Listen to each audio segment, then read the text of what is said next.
Hola a todos, buenas tardes, bienvenidos again if you are joining us for this afternoon panel, and welcome back if you were here this morning. It is my pleasure to be moderating the second panel today of this wonderful symposium. Thanks again to Jose La Huerta, who has done a really wonderful job organizing what I think is a really important and necessary conversation, and what I hope is the first of many discussing the Puerto Rican radical tradition.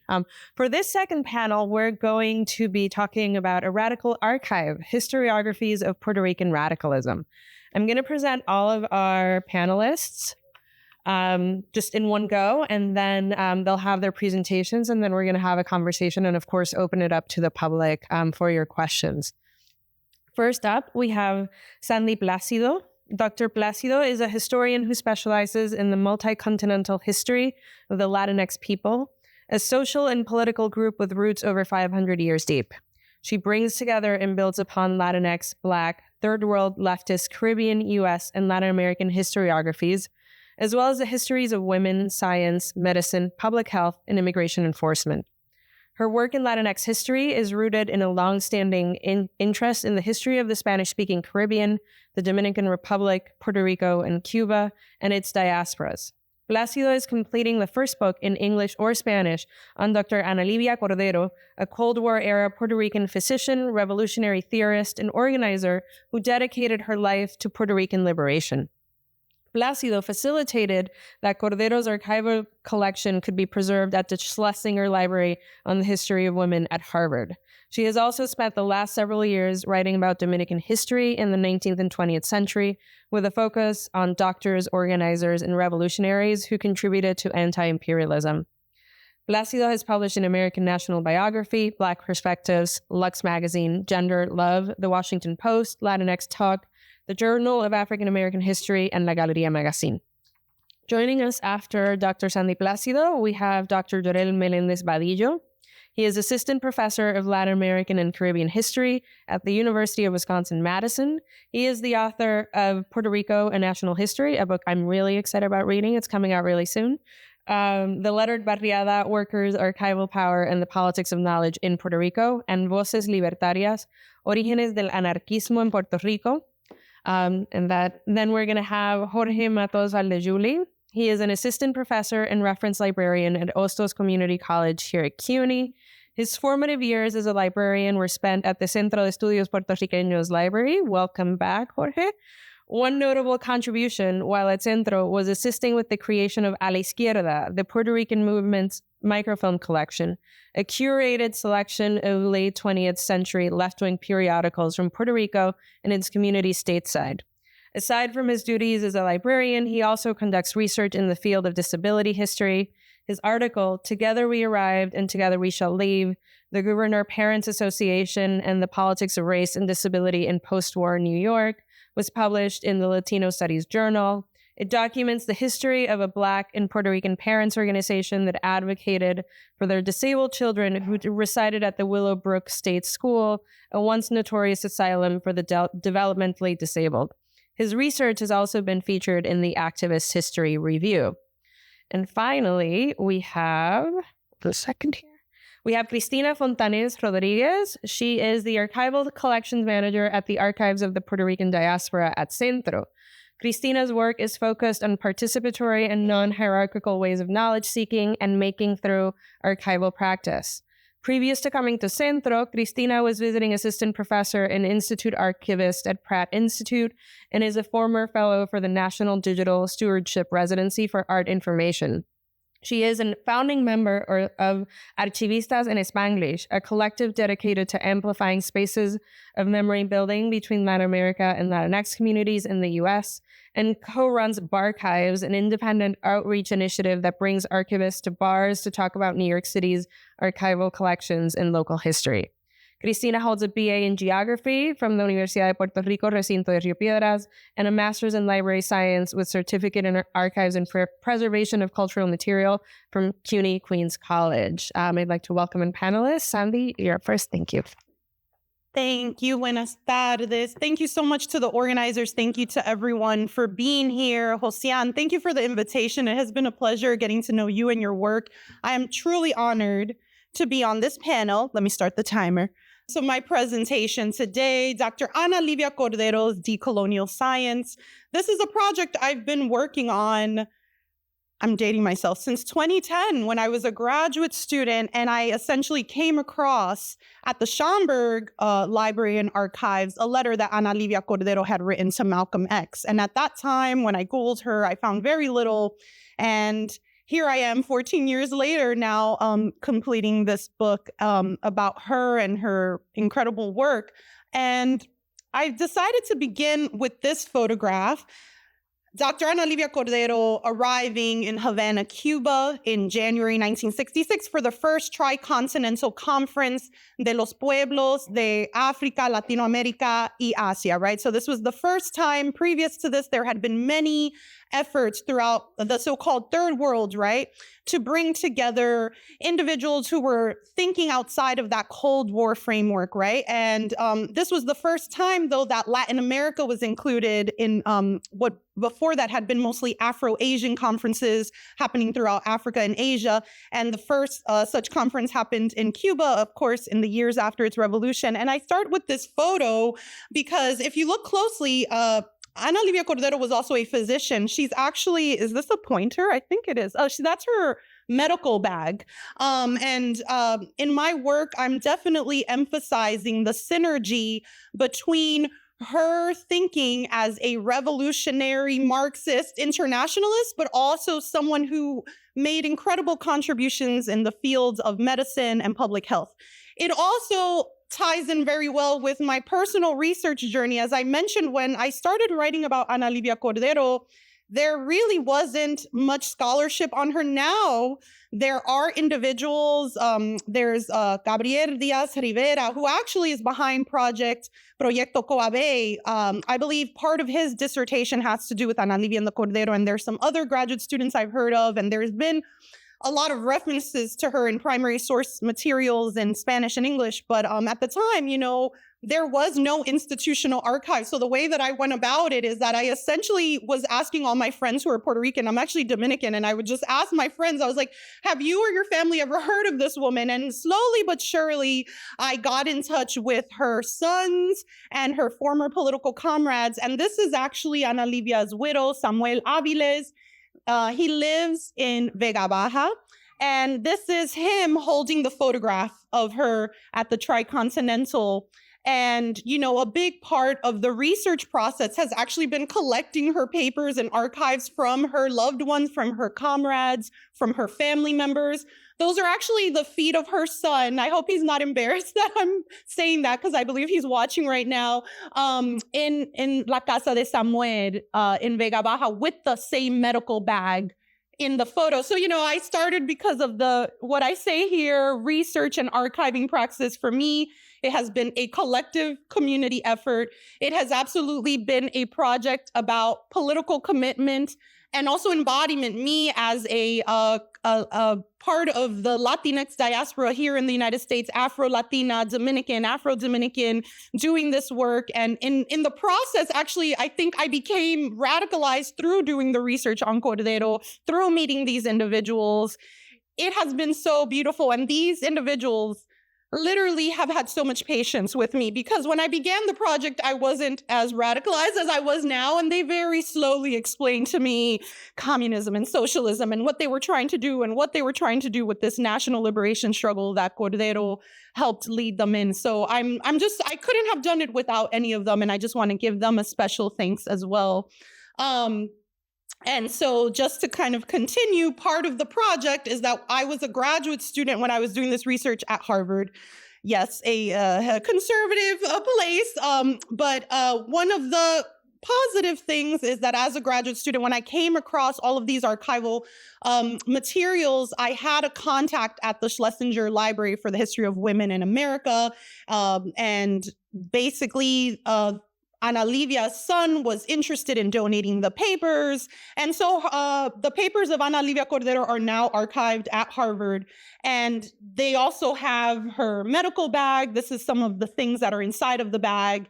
And so you can do an easy Google search. And a big part of the story is that the son, Rafael, was very interested in donating to Harvard, specifically because they had promised him being able to digitize part of the archive. So that if you go to the archive, you can search it through Hollis and other databases.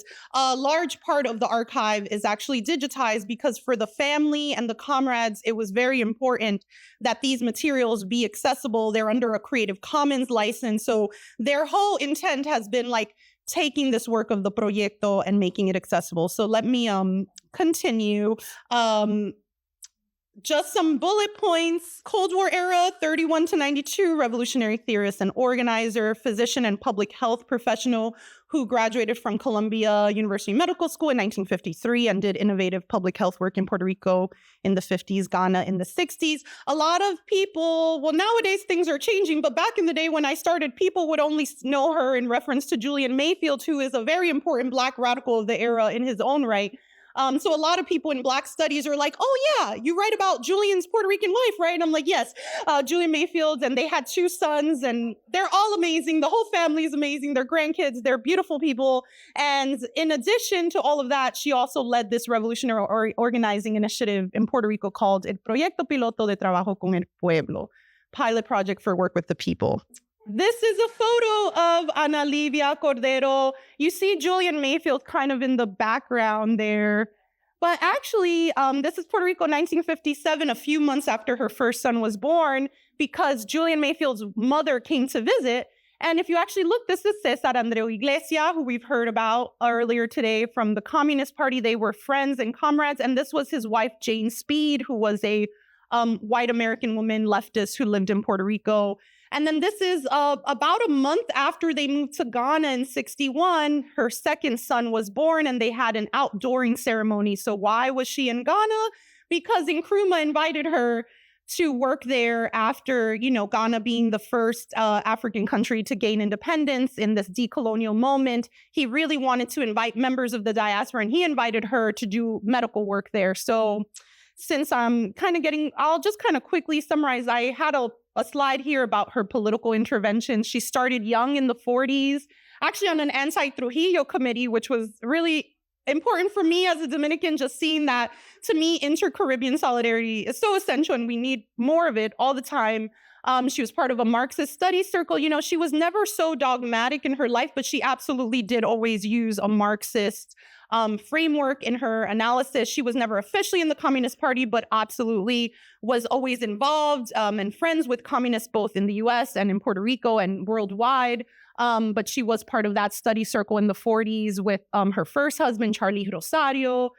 She, in fact, was arrested with communists for protesting the atomic bomb in 1950. J. Edgar Hoover, in that document, actually names her early, right, 1950, at the age of 19, as a national security threat because of her, she's not known to be a member of the Communist Party, but her activities and close affiliation make her potentially dangerous to the internal security of the country. And then later on, a big contribution she made is that she was always early on advocating for the inclusion of Puerto Rico in these big international conferences, such as the Non-Aligned Movement Conference, Afro-Asian Organization of African Unity, and the Tricontinental. So this is actually her ID card from the OAU in Accra in 1965. And she was a member of the MPI, and she was their representative in Africa, representing them in Egypt. The plot will thicken. She eventually broke with the MPI. And that's like a really important intersection with the first panel. And I'm completely running out of time, but all I can say is that her time in Ghana, this was me talking a little bit about her medical work. That was me as a young grad student meeting one of her former colleagues in Ghana. This was the maternity home in Jamestown, Accra, that she was the director of. Malcolm X, in his autobiography, early on when I had so few materials, one of the first things I found was in Malcolm X's autobiography. He mentions going to Julian and Ana Livia's house for dinner, and he briefly mentions Julian Mayfield's pretty Puerto Rican wife cooked us curried goat, and in parentheses, she was the head of an important maternal clinic. And I read this, imagine me like awkward, like grad student, like what? And then I ended up in Ghana, and the Ghanaian people are just gorgeous, and all of these medical professionals and doctors this was in 2013. It was just such a beautiful experience to be able to kind of, again, that embodied process of research. She was one of the early professors in the medical school that Nkrumah had founded. A big thing that claims to fame is that she became close to Du Bois, because remember, Du Bois spent his final years in Ghana, and she was his doctor. And I was able to interview Maya Angelou, que descanse en paz, before she passed. And a big anecdote there is that Cordero saved her son's life, because when he went to visit Maya, Angelou was part of the expat community. He broke his neck in this car accident, and it was actually Cordero who correctly evaluated him and realized his neck was broken and saved his life. And then that's her actually in the Cuban embassy in Ghana with Malcolm X. And that's actually a picture of her with Nkrumah. I assume that what she was doing there was interpreting for, I assume maybe these figures who were, I don't know exactly who they are, but I assume they might be Cubans. And I just see her there maybe. And then this is the letter that I first found, which is the letter she wrote to Malcolm. It's at the Schomburg, where she talks about Malcolm's visit to Ghana and this very important thing of the importance of bringing together the Puerto Rican and Black nationalist struggle. And this was a letter from 1964, just a few months before Malcolm X was assassinated. Okay. And then I promise I'm going to try to do this in a minute. I apologize, but during the Q&A, please ask me questions. So then after she gets deported from Ghana, because remember, Nkrumah is overthrown in a coup, she comes back to Puerto Rico, and then she uses this kind of global experience as an activist to start this grassroots movement called Proyecto Piloto. A lot of the early members were young people from the University of Puerto Rico who had gotten kicked out because of the anti-Vietnam protests. Yes, they were mostly male and kind of folks who had been kicked out of college and from a more middle class perspective, but actually a big intention with the Proyecto was specifically working with the working class marginalized communities. So a big part of it was actually training this kind of group of organizers to be placed to live in barrios, caseríos, arrabales, these kind of marginalized working class, what they call lumpen proletariat spaces in Puerto Rico. And that's a big part of why they were so threatening to the status quo. This is also a big part of why they broke with the MPI, because a lot of the young people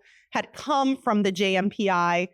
But they actually left the JMPI and Juan Mari Bras's organization, because in the organizational documents, they say this is too much of a middle class, bourgeois, kind of petit bourgeois organization. And we want to be with the people doing this national liberation work. So they were in the community, they were studying, they would do theater, they would talk to people. They had this taller Afro Ritmo where they did music with, this is in Barrio Tortugo, one of the communities near San Juan. This is one of their anti-Vietnam albums that they have called Federico, which if you read it closely, somos jóvenes, somos negros, somos de la costa y de la arrabal. We are young, we are Black, we're from the coast and from the kind of slum squatter communities, and we are the people, and always this very pro-Black, El Pueblo, and using the arts. And I'm out of time. The big part of a lot of people ask me, why don't we know about her? They faced extensive repression, anti-communist repression. Their house was bombed. All of them had carpetas. These were a lot of the members early on. This was in 1968 when they're, you see it there at 8 o'clock, 120 armed and helmeted riot police surrounded the house where they were having the meeting, manhandled around 100 persons, women and children, handcuffed, destroyed property. Eventually, it was drawn out into a year-long trial where 12 people were on trial. They did win. And I am towards the end now. So essentially towards the end of her life, this is a picture of her with the kente cloth she had gotten in Ghana, in Harlem. This was an art piece made by, he's now passed away, but one of the very important members of the group who was the artist, David Pagan, made this picture of her with her medical bag and her gun, and that's actually her with Sandinistas in Nicaragua. And I promise we can get into that. My argument, long story short, that science and medicine and decolonization, they all go together. Her methodology, it's a kind of speaking to her methodological process of thinking about class conflict, but specifically through this sort of experimental approach. And another very important part of the work is that it's not just about the external decolonization, but about the internal decolonization from a sort of psychoanalytic level, a la Fanon. They used a lot of role plays to help people decolonize. And you see some of their documents that, again, you can access. a lot of this through the Harvard Archive, where she talks about the process of the organizing as a process of description, hypothesis, experiments, and evaluation. And then I have this slide just because you see some of the big names that people you might have seen in other parts, like René Marquez, Antonio Martorell, Carmen Rivera de Alvarado, Tony Díaz Arroyo. These were some of the individuals that early on trained the early organizers of the group. And I'm basically done. The thing here is that this was more a shout out to Jorell, because I did this workshop back in 2017. I know, sorry, Jorell, that he came to El Pasado Presente in Puerto Rico, Casa Ruth Hernández, where some of the veteranos del proyecto, they came and they spoke about their experience with like a younger generation of activists. And I think that's it. Okay. Thank you very much. Yeah. Hello, everyone. Good afternoon. Saludos a todos. Before starting, I want to acknowledge and express my gratitude to the Centro for beginning an event on the Puerto Rican radical tradition by centering the struggle of our Palestinian brothers and sisters. Viva Palestina Libre. Now, we'd like to begin by saying thank you to Jose La Huerta for the invitation and to everyone at Centro involved in putting together this incredibly exciting symposium. My gratitude to all the amazing folks at Del Centro for all their organizing in this event and all the things they do for the community. And I'm also very excited to be in dialogue with colleagues and friends whose work inspire me in so many ways. I have written my remarks to be mindful of the time, porque si saben cómo soy, pa' que me invitan, and I'll be here for an hour. So I'd like to use my time today to think about a topic that I've been interested for a long time now: Puerto Rican working class history and the violence of archival erasure. I'll begin my presentation with a brief historical narrative and theoretical intervention, and then I'll move to a more concrete comment on the challenges and almost impossibility of doing early 20th century working class history today. I'll end my presentation with a question that emerged while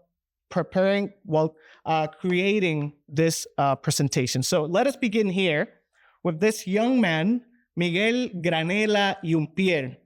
He was born in 1892 in a working-class household in Cataño, Puerto Rico, then a county of Bayamón, the Bayamón municipality. His father, Miguel Granela Herrera, worked at a wood warehouse, and his mother worked at home taking care of the family. According to the 1910 census, Miguel worked as a blacksmith, and lived with his parents, 3 siblings, and his grandmother. From a young age, his working class condition forced him to work, denying him the possibility of attending school. That, however, did not stop Miguel from learning how to read and write, and the latter, reading and writing, allowed him to engage with the world of letters, ideas, and, as I hope to explain in my 10 minutes, radical politics. On March 26, 1913, Miguel Granela Yumpier, by then a 21-year-old, was arrested. He had been accused of forging money and being, and I quote, un enamorado de la anarquía, a lover of anarchy.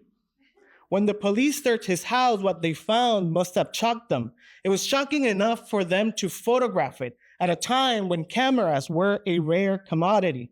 The images were published in Puerto Rico Ilustrado, then Puerto Rico's only illustrated magazine and a marker of bourgeois intellectuality. According to the newspaper El Boletín Mercantil, the police found a photograph, and this is a pointer here, of Sancho Alegret, an anarchist that had attempted to assassinate the King of Spain, Alfonso XIII.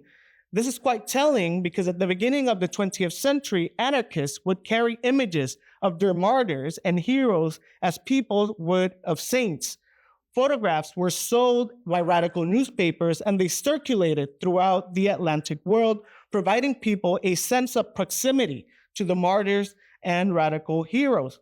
They also found these things over here. And I quote from El Boletín Mercantil, objetos que pueden ser utilizados para la fabricación de explosivos, objects that can be used to create explosives.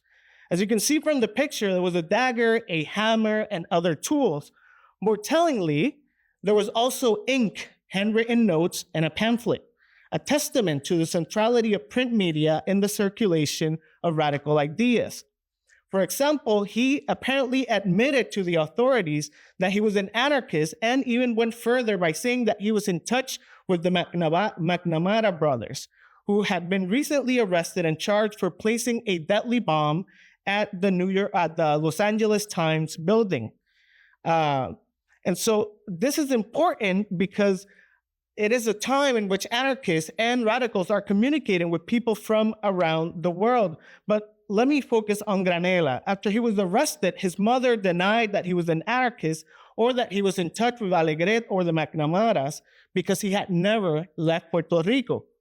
We might never know if he was actually in touch with them, but in a world where print media and correspondence connected individuals across the Atlantic world, it was certainly a possibility, as these objetos raros, as the Puerto Rico Ilustrado called them, showed.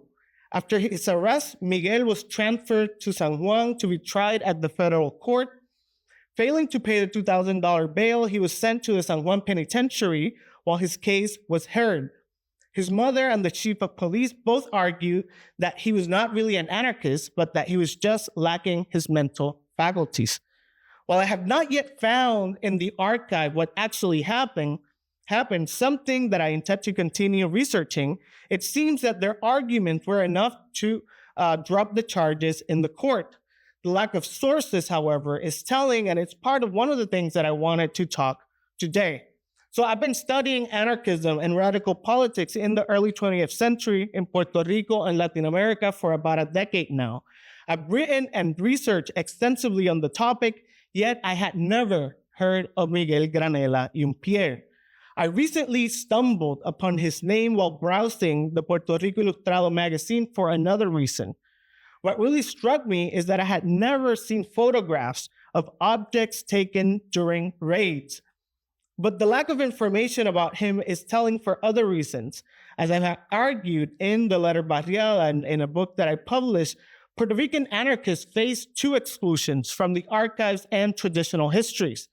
They were persecuted, as we see in this case, by the state, but they were also persecuted and silenced by the reformist labor movement that had allied itself with the American Federation of Labor at a moment when its president, Samuel Gompers, sought to expel anarchists from its ranks. That is, we often cannot find anarchists neither in national archives like those produced by the state, nor those produced by labor unions in Puerto Rico at that moment. These erasures operate in many levels. In the case of Miguel Granela, his mother and the police used the trope of that he lacked his mental faculties.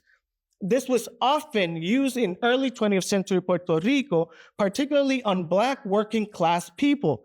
In 1911, for example, when a Black cigar maker, Justo Andrade, seen here holding a gun, shot and killed Adolfo Reyes after the latter called him a rompehuelga or a scab, the press immediately framed Andrade as lacking his mental faculties.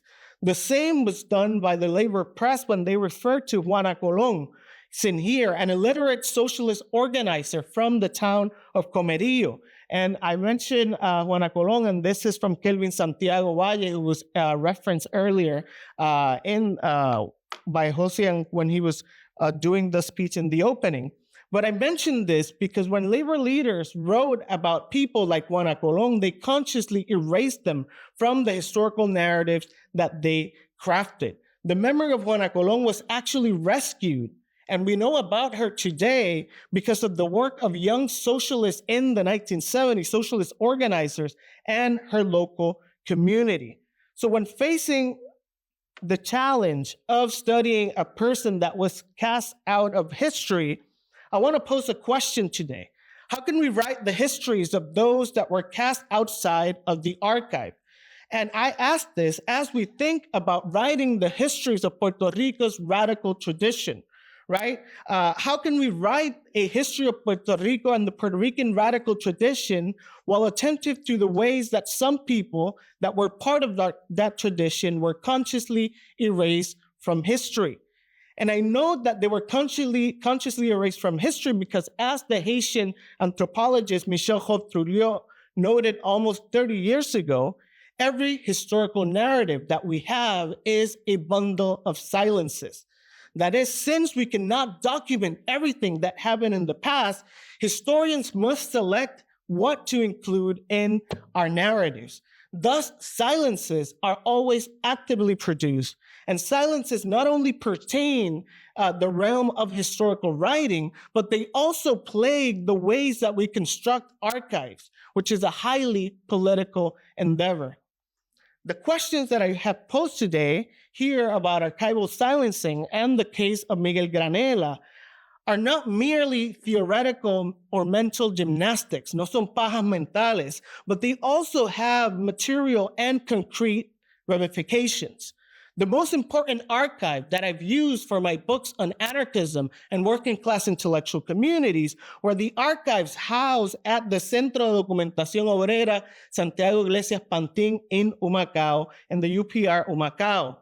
If I wanted to conduct that research that I did 10 years ago, today it would be impossible.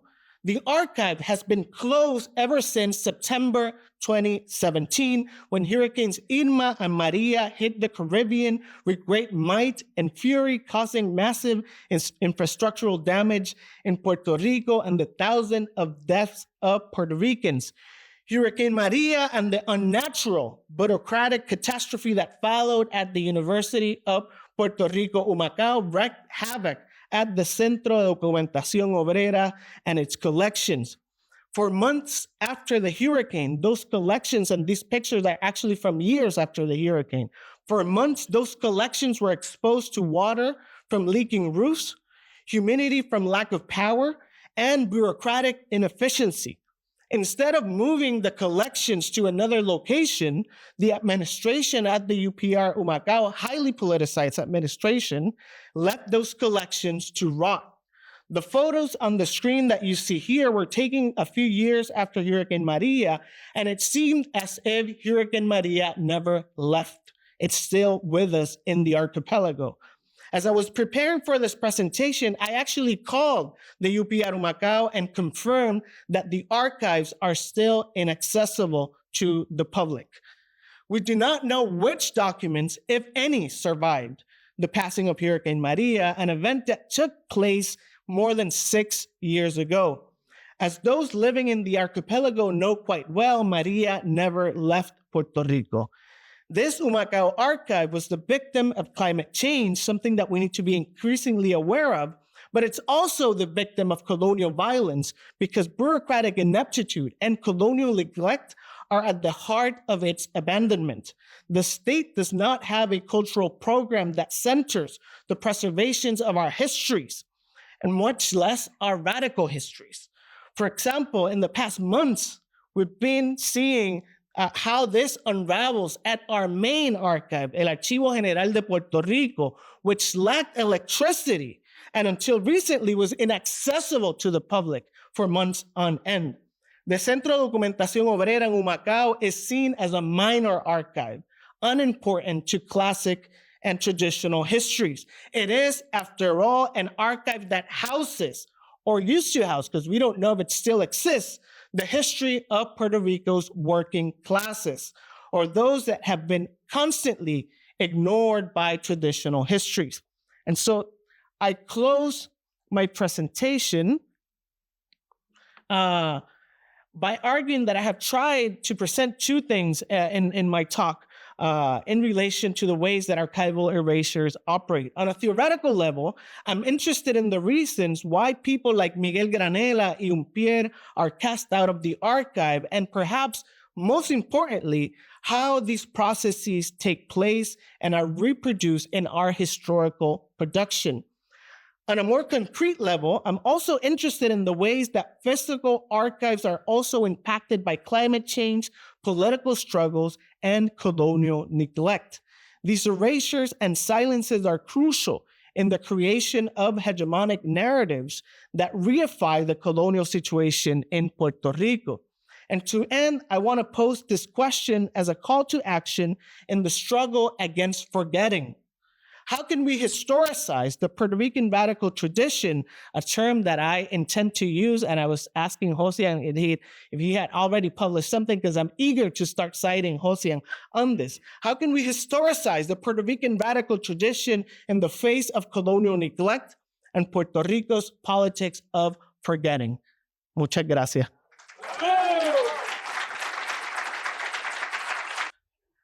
Bueno, saludos a todos. Hello, everyone. That's a hard act to follow. So I'm going to attempt to at least have some kind of, my presentation is less formal than my colleagues. This is going to be much more of a personal narrative. It's a narrative of my years working at Centro and working with the collection, a microfilm collection called A la Izquierda, the Puerto Rican Movement's collection. Some of you have all of them, or many of you that have been here have already seen many of the images. So some of them will be a repeat. So we apologize, but hey, better to see them again, right? And we can discuss them in different contexts. I want to first thank the team that organized this. And, of course, Josian and Saulo, but Dioscari and Kimberly, everyone kept us, on the ball. It was just so well. And of course, Cristel. So I want to thank all of you. That was fantastic, because some of us who work in CUNY, as I was telling Jorell, we work with, we do a lot, but with less resources. So we wear many hats and we're just overwhelmed in so many ways. I'm actually coming back to my alma mater. I'll tell you a little bit about myself, a little bit about my background before I start on this collection. So I started as a student in Hunter College in the early 1990s, and I'll give you a sense of the milieu that I was a part of that kind of influenced my passion for this kind of work. I then started working at Centro soon after in 1994. I had grown up between Puerto Rico and Rio Piedras in the Washington, D.C. area.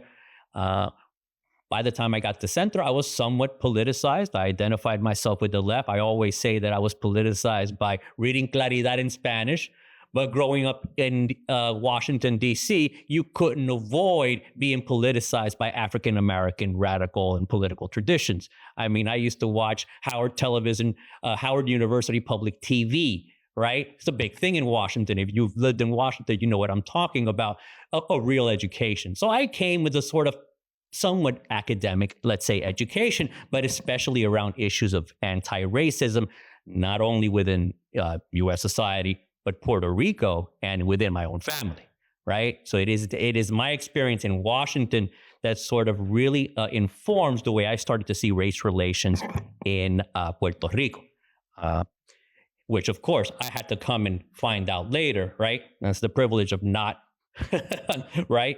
I had to come and find out about it when others have always lived it. So I started at Centro in 1994, and I'll give you a little story about how this collection specifically was developed. The Centro, as all of you know, has several archival collections that document the left. And within those collections, there were many publications, right, as well as donations from other individuals that documented many left-wing organizations, not only in Puerto Rico, but in the United States. And we began to think of a microfilming project. We had already been microfilming some of the archival collections under the direction of Nelida Perez, who was one of the founders of the library. And of course, by the 1990s, Pedro Juan Hernandez, who retired recently, was also, one of the archivists. So they all collaborated on this project. And I was sort of like the curator that was doing the sort of the day-to-day work, but partly I was chosen because of, being at least associated and very much influenced by a lot of the people that you have seen today in speaking, because they all came by Centro. So I came of age at Centro politically. And I also want to say that at Hunter, we also had our own, I was associated as well with our own sort of student activism here on campus. I stayed in the background. I was more at Centro, but people like Saulo and my colleague Lenina Nadal and her parents, who were members of the PSP chapter in New York and were faculty at Brooklyn College, they were all in education to me. And a lot of these stories I heard of Che Velasquez and all the stories about the PSP and the PSP in New York. But anyways, I digress. So let me just start to show the collection here. We began to microfilm this collection in the mid-2000s under a company that was owned by our vendor, Mart Zaitchik. And I mention him because he had been involved in a number of microfilming projects at Centro, such as the Jesus Colon collection and the Ruth Reynolds collection. So these are some examples. And just to tell you a little bit about the collection has about 19 reels. All of the reels have publications, both from the island and also from some of the political organizations that were both on the island and here, or some that were sort of just exclusively based stateside, like El Comité. And I'll show you that. This image here, this was shown earlier. This is one of the publications that was published by the PCP. It's called Nueva Lucha. And beside it, we have, from what I believe is a document showing La Seccional, that is to say the PSP chapter in Carta Roja here in New York. All right. This is for me a jewel here because, and many of you know this publication, some of you that have been scholars in Puerto Rican labor, Puerto Rican history, right? The Handbook on Puerto Rican Work. This was put together by a less known group, the Puerto Rican Affairs Committee, which is really part of the Communist Party of the United States of America, right? And as there are some chapters here that you can see in this document. For example, this is already like this was in 1954, I believe. This the Puerto Rican community in New York, police brutality, right? All of the issues that are still pertinent. And of course, and interestingly enough, and I had forgotten about this, chapter 2. The historical and political character of the Puerto Rican national minority. And that is the kind of language that was being used in the debates between the PSP, El Comité, et cetera, et cetera. And it's interesting that that word actually goes back further. And some of you may know more of that history. Please share, with us during the Q&A. Okay, this is El Comité, of course. We had seen some of this earlier. Just a side note, I want to thank Josian for collaborating with me on this. I couldn't get to the Centro frequently, so he also did me the favor of getting me some of these images. So I'm really thankful to him. Okay, this is also, we found this very interesting because it's from El Comité, and as you can see, the development of Puerto Rican studies here in the United States. But specifically, some of you may or may not know, the development of Puerto Rican studies here in CUNY in the early 1970s, which is where the Centro comes from, right? It is one of the reasons why I decided to come to Hunter, because it also at that time had a Department of Black and Puerto Rican Studies that was very important in my own development and in some of us that were involved here at Hunter. Okay, this is from a Puerto Rico update. This is from a solidarity organization that was very active in the 80s and 90s. And in those days, if you went to any cultural, political event, this was usually one of the publications that you would see that were being distributed free. And it's connected to some of the other organizations, for example, El Comité. One of the members, no one has brought his name up, Frank Vergara, for example, who then later on was involved with Pro Libertad. May he rest in peace. He was a member of El Comité. I remember many of the events for Pro Libertad. This publication was available. We should also note from El Comité another very important in my development, in the sense that she was always at Centro. It was Esperanza Martel, who became a very well-known community organizer after her, in her afterlife, post El Comité. And she even taught social work, if I'm social work organizing here at the School of Social Work, here at this particular school. Okay. And this is from this is a publication from La Liga Internacional de los Trabajadores. And I'm just, learning about this organization myself.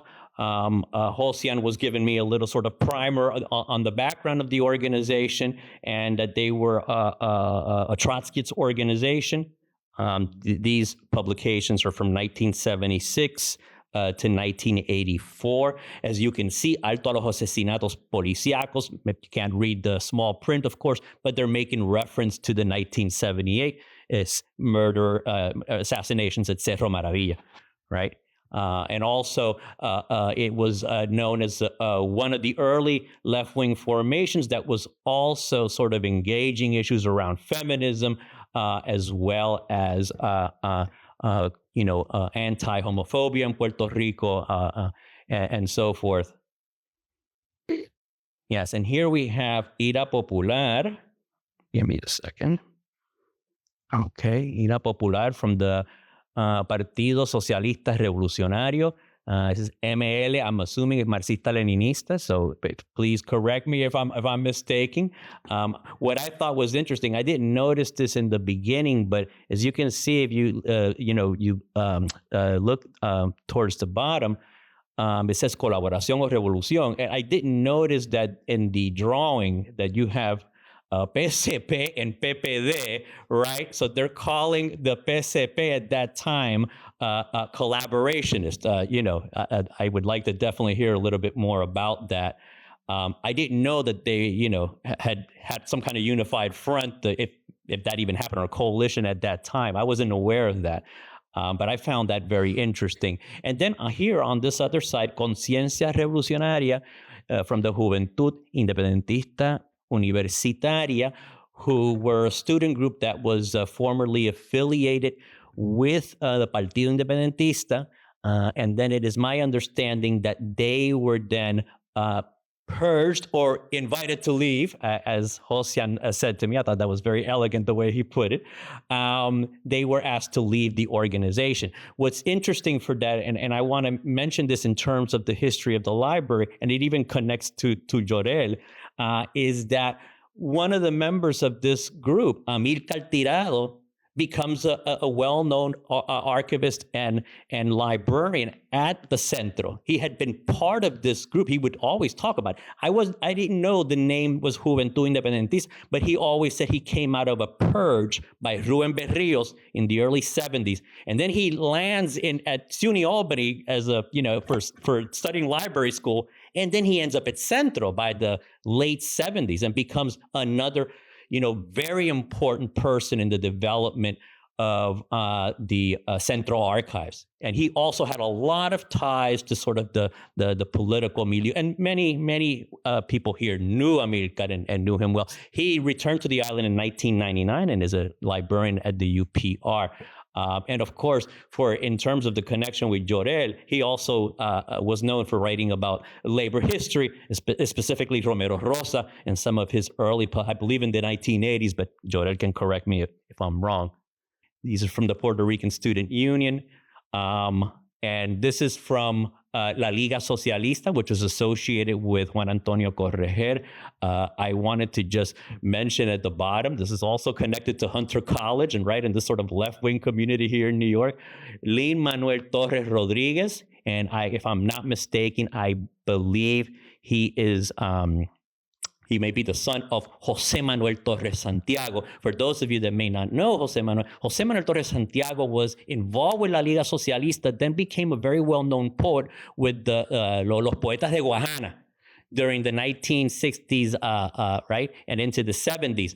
José Manuel was the chair of the Black and Puerto Rican Studies Department from the 80s into the 90s here at Hunter College when I was a student there. And I'll end on this note. It is my understanding that Lin-Manuel Miranda, our well-known playwright, right, his name comes from his father's friendship with Jose Manuel Torres Santiago. That's the story that I've heard, but if somebody knows otherwise, they can correct me. But that's where the Lin Manuel comes from, right? His father, from what I understand, had been associated with the left as well in Puerto Rico in the 1970s. Anyways, thank you very much, and my apologies. Hi, everyone. I'm Cristina Fontánez. I'm the Centro Archivist. So I want to thank Josian for this invitation. Initially, I was supposed to be the moderator of this panel, but when we met and started talking about it, I got too excited about the topic of radical archiving, and I ended up being a panelist myself. So I am here as a consequence of my own actions. So today I will be talking about archives, not so much in terms of content of collections, but more so of process. As an archivist, my role is to curate, preserve, and provide access to our holdings, but it is also my duty to articulate a vision for the archives that includes ways of exploring how to expand, describe, and outreach our collections and services.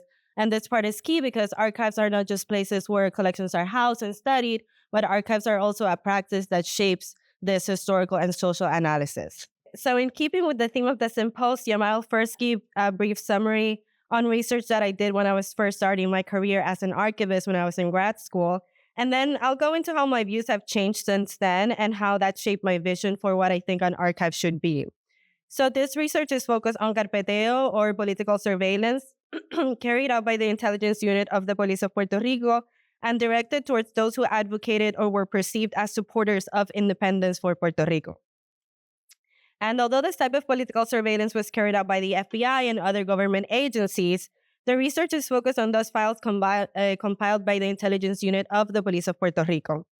And similarly, I reduced the study on access to those files available solely at the Archivo General, even though there are files available at other repositories.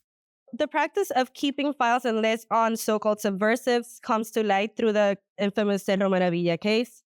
The Cerro Maravilla massacre occurred when intelligence agents murdered two members of the armed revolutionary movement, Carlos Soto Arribí and Arnaldo Dario Rosado, on July 25th, 1978.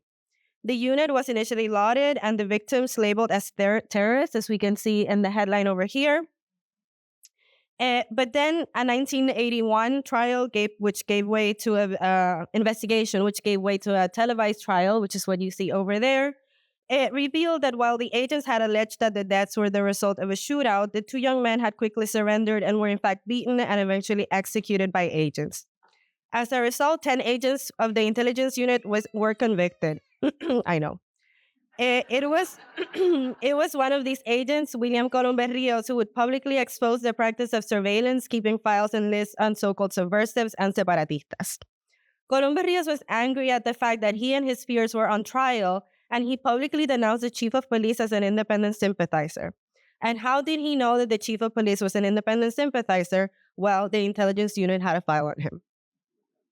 For what happened next, I've created a very, very summarized timeline because things get very complicated given the fact that the government was already embroiled in the Cerro Maravilla trials and scandal, and Colón Berríos' claims involved not millions, but yes, over the years, citizens. So in 1987, Governor Meléndez Colón denounces the practice and vows to destroy the files. In September that same year, the courts ruled that the surveillance practices based on political ideologies are illegal and that the rightful owners of these files are the victims, and thus the police and the state must surrender the files. In June 1989, the Centro para Disponer Documentos Confidenciales, the Center for Disposing of Confidential Documents, is created and tasked with the speedy and efficient delivery of the files.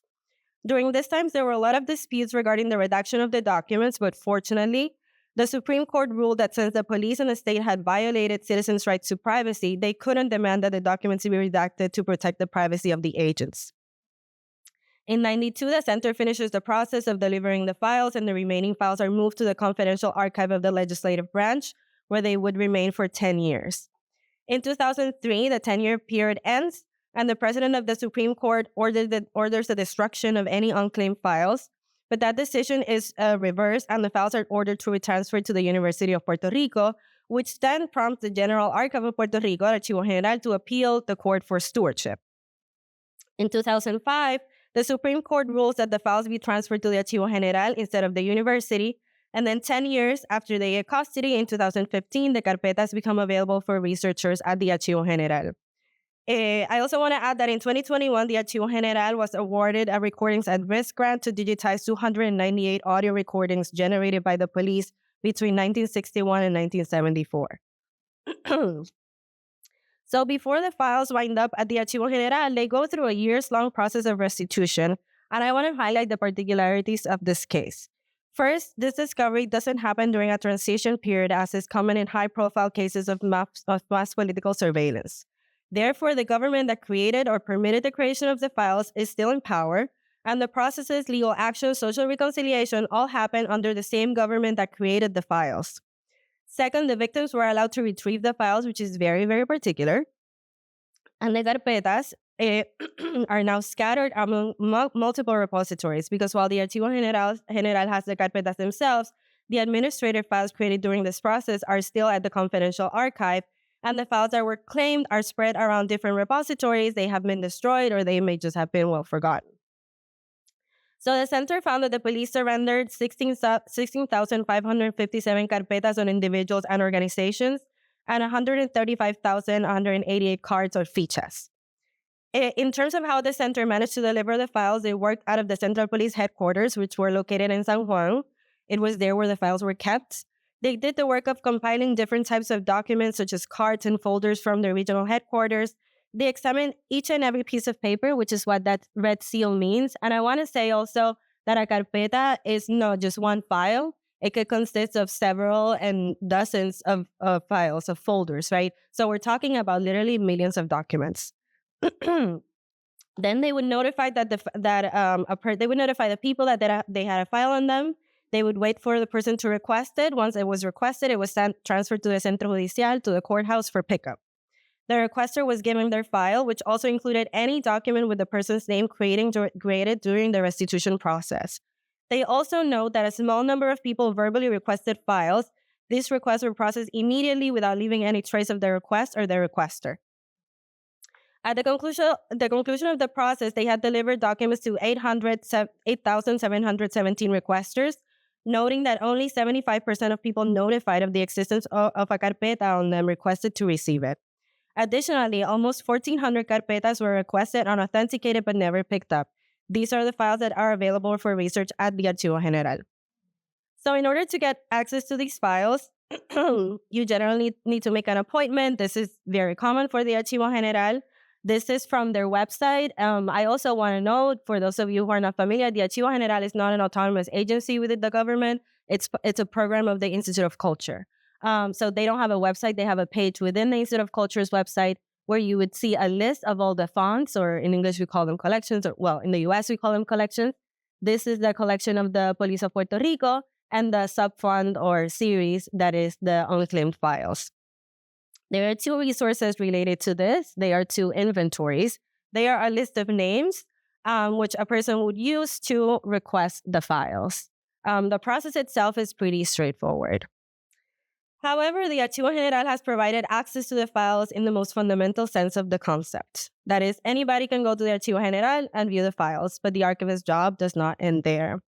In order to fulfill the file's potential of challenging the accepted narrative of democracy and freedom of speech while opening up a dialogue about social memory, social reconciliation, collective stigmas, historical misrepresentations, and the current relationship between Puerto Rico and the United States, the collection needs to be contextualized and described as a collective unit. And this context is important because when we see the documents flow through repositories and take into consideration that each repository had a different set of priorities and goals, and then contextualize these repositories as existing at certain points in the island's complex socio-political history, we can see how important the concept of provenance can be. And provenance is a dynamic concept that is not limited to the initial records creators, but also the subjects of the records and the different instantiations and their interpretations and use. And when I, as a researcher, access the files at the Archivo General, I'm not only seeing the police memos, but I'm seeing how the police was restructured by how the letterhead changes from insular police to Policía Insular, to Policía de Puerto Rico, and then to División de Inteligencia. I see how the memos were written in English at the beginning of the 20th century, but shifted to Spanish as the decades passed. I see COINTELPRO trying to quiet nationalist ideals. I see the Centro's attempt at contacting victims because they included letters returned to sender in the carpetas. I see the victim's lack of trust in a government program. I'm seeing the names of the commissioner that vetted the arrangement. That is a person closely involved in the handling of the biggest body of documentary evidence of political repression on the island. All of this is a carpeta. So in this moment, almost 10 years ago, I thought proper access should not be limited to the availability of resources, but should also include measures that facilitate the researcher's understanding of how and why this collection came to be. And I still agree with that. But at the moment, I thought that the appropriate way to do this would be through the creation of a guide to the collection, as is traditionally done in most archives. Now, years later, I've never worked in National Archives, nor do I have any interest in it.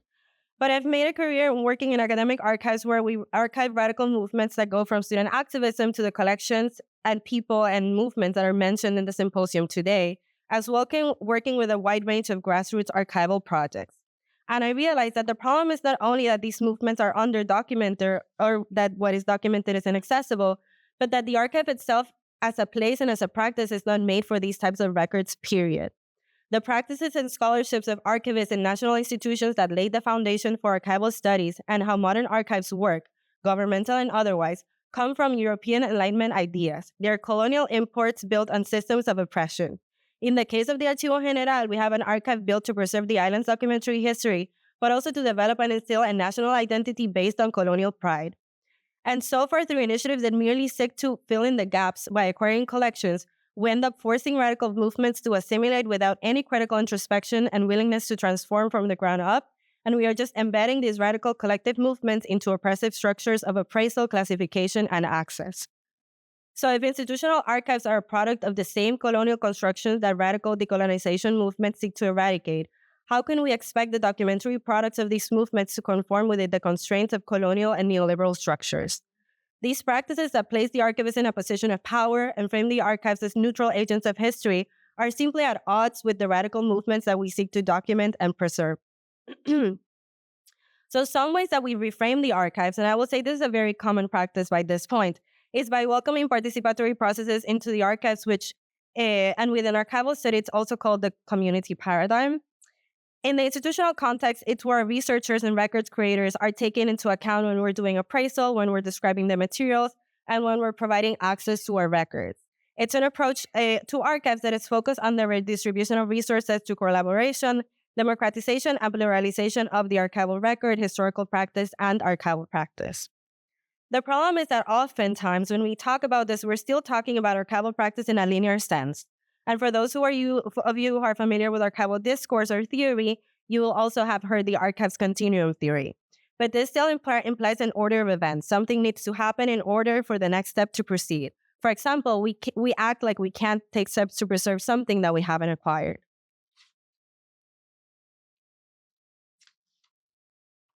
Actually, my approach to archives, as it has evolved, starting from the idea that the surveillance files needed a proper finding aid and traditional finding aid, to now several years later working with these types of collections, looks a little bit more like this. It is still very much rooted in horizontality and it's community-centered, but it hinges of connections and processes rather than a product, that is the process collection or the finding aid or a number of collections acquired. It values a lack of structure and it uses these connections to nurture all steps in an archival journey. It's what we call a rhizomatic approach. It's non-hierarchical, it's unstructured, it's dynamic, it's ceaseless, it's eccentric, and it's also slow. And it's slow because, as I said, it's process-oriented and it's willing to examine new ways of existing and being, and this takes time. It goes beyond simplistic notions of diversity as applied to collection, development, and access. Slow archiving means going beyond filling in the gaps to recognize that these practices that are symbolically and materially violent need not only be modified, but completely transformed and sometimes eradicated completely. It's slow because it's determined, it's careful, and it's ethical. And there is no way to have a radical participatory archival practice without taking and creating space and time for exploring how knowledge is produced, why it's produced, how it moves, how it travels, and how it creates a complicated, eccentric web of relationships and movements, radical and otherwise. Thank you. Well, that was a fantastic panel. I have another round of applause. All our really amazing panelists deserve it. I want us to have as much time for conversation as possible, so I'm just going to get started. Sandy, I know that at the end you were running a little bit out of time, but one thing, struck me about Ana Livia being a doctor as well, and that combination of like science and radicalism. And then you mentioned that, you know, your concept of decolonial science. I'd love to hear you expand on that a little bit more. So yeah, just Thank you for that question. Yeah, no, this was an incredible panel. So the way I think about it is that, you know, as I showed in a lot of the organizing materials of the proyecto, you know, they're using this concept of organizing, using the scientific method for organizing. Now, mind you, those of you familiar with Marxism, there's this understanding that Marxism is also a science, right? So yes, they're also kind of working within this framework of the sort of scientific nature of Marxism, or what people call scientific socialism. So there is that kind of, I'm sort of hinting at that part, that already within Marxist analysis, there's that sort of scientific approach. But I was just really struck by, in the materials, the extremely methodical way that the Proyecto approached things. So they, a few things about the Proyecto, how they operated as a group. They constantly did auto-evaluación. So they would propose, like, okay, the problem in the community, wherever they were working. Then they would actually create an action plan. They would implement it, but then there was these constant processes. The folks that I interviewed over the years in Puerto Rico and the diaspora, they would just talk about having these long meetings into the night where they would literally methodically go through, right, these processes of analyzing, you know, everything about their organ, you know, so this kind of very much like that experimental approach of trying things out and then modifying as necessary. So I found there's another connection that made me realize I needed to frame it this way. If you look at some of Cordero's medical work, funny enough, in Ghana, when she was doing actually, in addition to running the clinic, she was also doing research, because she was actually hired to work for the National Institute of Health Medical Research. So one of the things she did was that she created a pilot project. I was so struck that the public health project that she set up in Accra, Ghana in 64, around 62, 63, 64, she called it a pilot project. But then when she went back to Puerto Rico in 67, her political group was also called a pilot project. If you look at the actual term, un proyecto piloto, a pilot project, again, it's kind of this idea of like, nothing set in stone. Everything is about the process, right? About kind of, given the sort of conditions on the ground, we're going to modify our organizing. So in any case, that's where the science part comes in, where I see this constant synergy in terms of labels, in terms between the scientific and medical work she was doing, her political work. And then the decolonial part, funny enough, I'm kind of having a little bit of a, as I'm finalizing my book now, I remember one of the readers' reports was like, well, why, why decolonial, not anti-imperialist? For those of you who've lived through that period, you'll know that in the period, people tended to use the word anti-imperialism, anti-colonialism. I mean, I kind of went with decolonial.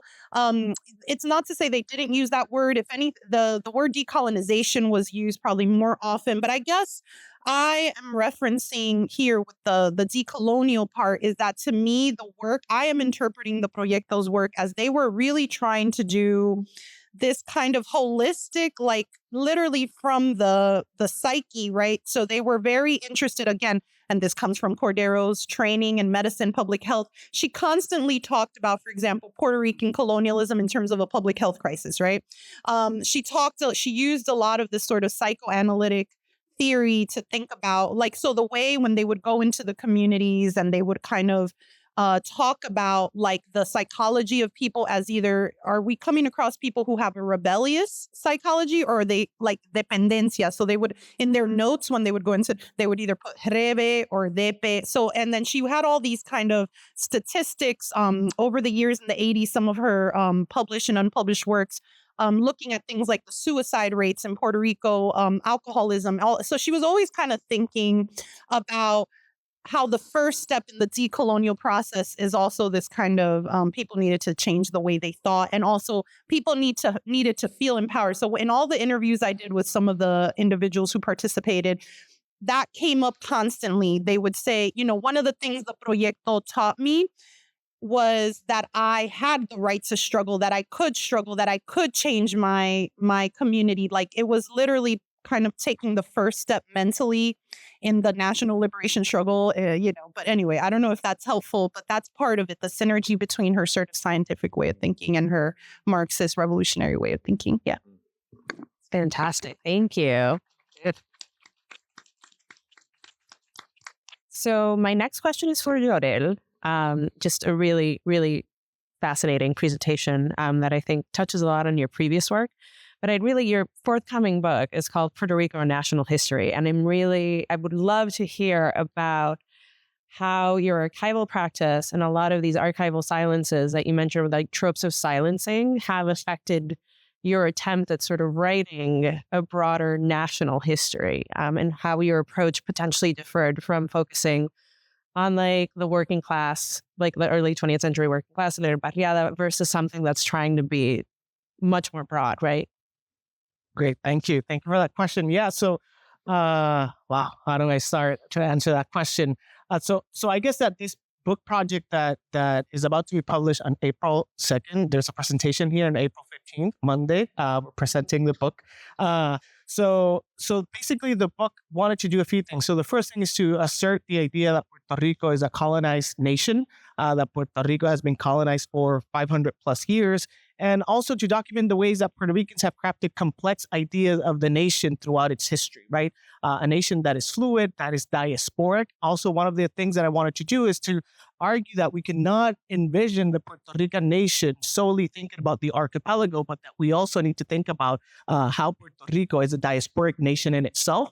And so that also entailed a different approach to the archive. So this is also a pandemic book that I began to write as archives were closed. So I'm relying on a lot of the data and a lot of the sources and a lot of the interpretations that historians have made before me. And so basically this was sort of an interpretation of Puerto Rican history. It's also written as an accessible way to enter into Puerto Rican history. One of the things that really struck me from the first panel, beyond, being amazingly inspired by the work of so many people that we're indebted to, is also the stress on the importance of Puerto Rican history, right? And so one of the things that I wanted to do was to make this history accessible. So it's a history of the Puerto Rican nation in 200 pages or less. That was the mandate that I was given. And so I failed because it's a little bit over 200 pages, but it's still 230 something pages, trying to document the ways that Puerto Ricans have always resisted colonialism without reifying the Commonwealth status of Puerto Rico by also asserting our colonial status, right? And so I guess that I'm not answering the archival dimension, but I think that it was an exercise in narrative building.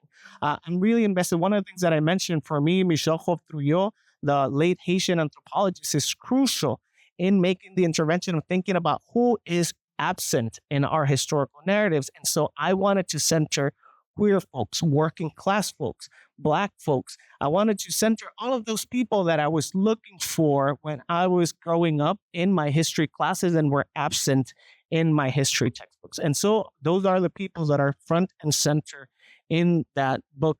And so I guess that it was not so much an attempt to reinterpret the archives, because most of them were closed. And even when we're not in a pandemic in Puerto Rico, dealing with the archives and even the Archivo General is an uphill battle. But it was also a way of thinking about not only archives, but also historical narrative building in Puerto Rico. I hope that I answered. Oh, no, that's great. Thank you.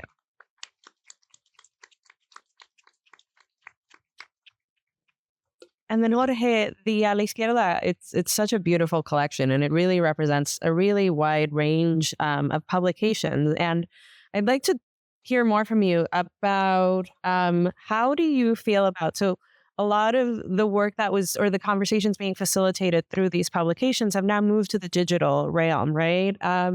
What do we lose? What do we gain from this shift to the digital, right? And also, how do you see the future of this collection when currently it's on microfilm, right? How do we adapt to potentially new technology so that we can make sure that these really, really important publications are available to future generations? Yeah, that's a very good question. I mean, just to start from your last part, I I would hope that in the future, one of the projects that Centro can carry out is digitization of the actual microfilm. And that's the problem, that it was already a collection that, at least in its current form, is already sort of, for you to have access to it, you have to have technology to have access to it, right? Instead of many of these publications, many of them were, paperbound, right? But many of them were very sensitive, and they were fragmenting and so on and so forth. So, it was very hard to actually even have access to them, because the actual archive itself was disintegrating, right? And that's another issue that we have to, right? So then that's why the idea in archival practices or library, is the idea of preservation. So then this becomes a preservation technology. I hope that we can move into the more digital realm, and specifically because, and that has its own set of pitfalls and problems, as my colleague Cristina can probably elaborate on further, right? In terms of digitization, the cost, right? Because you have to always think about the maintenance of this technology and the continuous migration of it. It's not just, you get to digitize, it's online and that's great, that's it. No, it's much more complicated. You have to have an infrastructure to support it, right? These are some of the debates that we would always have at Centro, right? Because, there would be voices that would say, but you have to do all of these, you have to do all of these collections all over the community, here, there, everywhere. If you didn't have the infrastructure to support it, then what's the point, right? You're just going to have rooms full of documents that are going nowhere. And as my colleague was saying, Cristina, it was not a methodical kind of organization, right? And that's one of the problems that I think, many archives face, right? How far do we go with the little resources that we have available? But I would say, in terms of digitization, what would be very neat for this project, if it were to be digitized, is, as many of you know, what's neat about many, and this happens with many Puerto Rican publications, are not accessible even when if they're not digitally accessible, then it's very hard to do searches, right? Like, you have the New York Times, freaking other newspapers that are online that researchers can use, or other types of documents. The search, the way to search for topics or words within the documents is really key. You can't do that without Izquierda, right? And that's the problem with many of the collections in the Centro, aside from, some of the newspaper collections, is that you still have to sit in the microfilm, right? And it's torture. It's a long process, right? And it's fine. I mean, and for some people, they love that. I kind of, I can get into that. I don't have a problem staying, hours, but for some people, that's, and of course, there's limitations of time and everything. So that would be one thing that I would love to see. This, let's say, the future iteration of this project would be to be digitized, so that it can be searchable, right? Kind of like I know that this wonderful project coming out of Rutgers and Archivo General. They have this El Mundo Digital. I know that was a project that was being worked on at the UPR prior to this project, but I think that has been just amazing. It's just opened up so many other levels of research, at least in Puerto Rico, right, for the 20th century. I mean, I've even gone in and found family members. I mean, it really is amazing. Just little things like somebody got married. Whatever. It's really, really important. And we're missing that a lot in Puerto Rico, right? With many of our publications. And I'm sure Cristina could elaborate on that further. Great, thank you. And then finally, I have a question for Cristina, but I think she can start off, but I think everybody else on the panel can also speak to this as well. Cristina, how do you attempt to implement a radical archival approach within institutional boundaries and bureaucracies? And I think that's also a broader question, because I think Cristina can speak to, trying to implement a radical archival approach at CUNY. But for example, Sandy, I'd love to hear about how does this work at Harvard, right? Like it's two very different environments, right? But I'm sure that there is a lot of bureaucracies and a lot of institutional boundaries, right, that you have to navigate. But Cristina, if you can start us off there. Yeah, la burocracia. Yeah, so I think I'll speak for myself, but this is really like the approach that we have at the Central Library and Archives now, with the librarians and the other archivists that work there. One way of rebelling against this like neoliberal system, and an example that I will use from archival theory is this concept of more product, less process. Is if you went to library school or are an archivist, you know about this. It's about spending less time with the collections, having like less of that fetish for the material, and working more towards access to the collections. What happens is that this is rooted in a neoliberal model, because we're talking about products, right? We're talking about demand. We're talking about el mercado. This also means that when we're working to fill in the gaps, we're saying we ignored all of these collections for hundreds of years. Now we're going to take them in and we're going to give them minimal care, just so that they're out there. So that, of course, is not equitable. The move that we're trying to do now, and the way that we're rebelling, is kind of like sitting with our collections. The staff has like pulled collections apart that were incorrectly classified. We sit with them, we think about who made them, why they were made, and then think about how they are described, because we recognize that that has an impact of not only how they are accessed, but how they are interpreted as well. One thing is, for example, through these digitization initiatives, we get to look at each and every single item, and while we're describing it, think about that item and the connections that it makes. If you look at our digital collections too, you can search by area, and that area is not only that they're bilingual, but thinking about like how different things are called, not just English and Spanish, but whether you are from here, whether you are the diaspora from a specific place, you can do all of those searches online. And again, that takes time. And that takes time from pushing out and churning out a lot of digitized items, because somebody had to spend time thinking about that. Another way is just kind of like taking leisure to sit with the collections that we've already processed. One example that I can give is, again, a shout out to Herbert and other archivists here. He has been thinking about a collection that he processed not so long ago, and kind of like his own effective relationship with the collection, and then speaking about that and presenting on that. So it's not just that he processed a collection and then he moves on to the next. He took away time from processing more collections, churning out more finding aids, to just like sit with these thoughts that he was having as he was processing this collection, his own biases, and then speaking on that and being transparent about that to an audience of researchers. So those are just kind of like some few examples of that.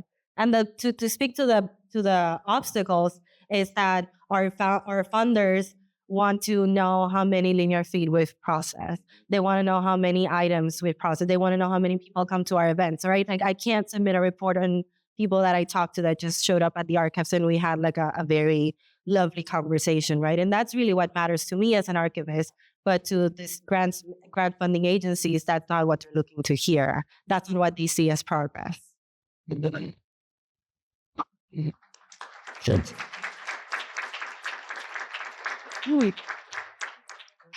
I go or yeah, no, that's yeah, I had a feeling maybe the question of someone like Ana Livia Cordero's papers being archived at Harvard would come up. So yes, and that is something I promise from the moment it happened. You know, that is something I've always been conflicted about. I mean, I'm conflicted about having been a graduate student at Harvard in the first place. I mean, what a place! But all of academia. I mean, if anything, I was just at the extreme end of it. But what academic space in this particular country, right? The belly of the beast is not. You know, it's here, let me say this, in the process, right? Part of what happened, right, is that when I met Rafael, I keep referring, that's Ana Livia's oldest son. Again, he's been such an essential part of the process.